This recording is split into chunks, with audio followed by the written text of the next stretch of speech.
Have you dealt with your career baggage? You know, that boss who spoke an unkind word towards you, that colleague who sabotaged your promotion, that client who came and gave a bad report about you and how you handled them.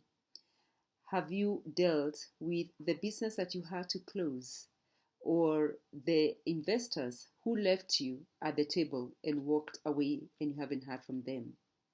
How have you dealt with your career baggage? Hello, progressive woman, and welcome to our space where women like you and I, women who are in our prime, are unblocking, realigning, and progressing our deepest desired lives that we love. And we're doing this by encouraging it imperfectly, and even in this area of career baggage. You know, I have been working with women for years, coaching women for the last 2 decades or more or longer in the area of dealing with relational baggage primarily.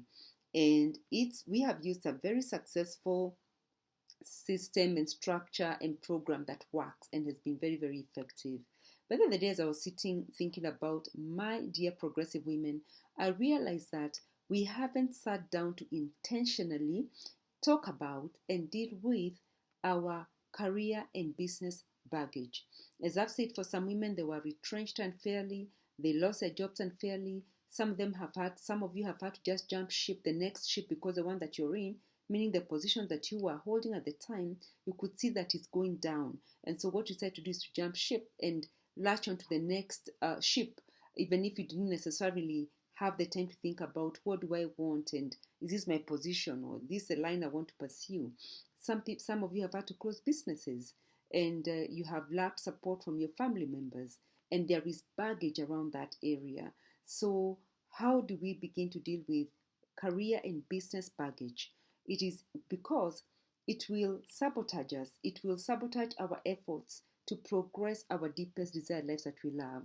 It will sabotage our efforts. You'll work hard and get into that boardroom, and then as you sit there having conversation, the baggage will come through. You will be a good presenter, very effective in putting your ideas across, and the investors will be very impressed by your presentation. And then after that, guess what? You guessed it, they'll just go quiet because the baggage that you have in your career is coming through. So it's a long process to shed baggage. Those of you who have worked with me understand that it is a process. It's not something I can give you a tip in a 5-minute video on YouTube. But there's a place where you can start.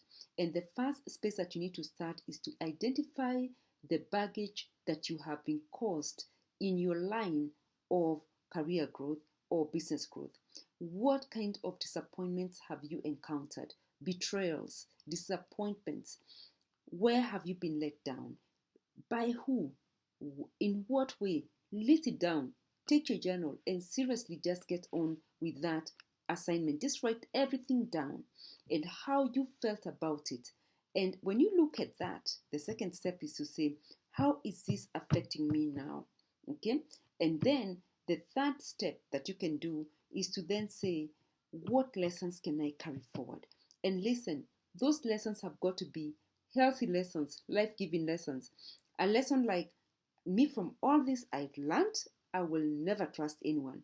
Now, that's not a healthy lesson. Actually, that is more baggage, because there is no way you're going to progress and advance towards your deepest desired life that you love without trust. If you don't trust anyone, how will you be in your next space of work or your next line of business?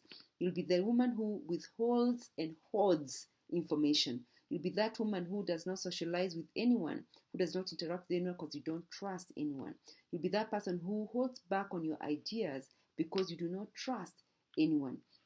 And obviously, it's not going to give you the results or the kind of life that you desire.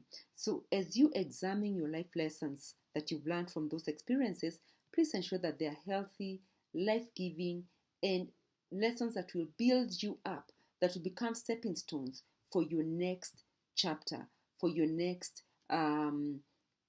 desired life that you're working towards, for your next second act vision. All right? So with that, remember this, that everything that you've been through, every experience, every rise and every fall has prepared you for your next chapter. What you need to do is Start right where you are. Start by dealing with the baggage, processing it, identifying it, and keep progressing imperfectly because you, my dear sister, are a bold, blessed woman. And I will see you next time.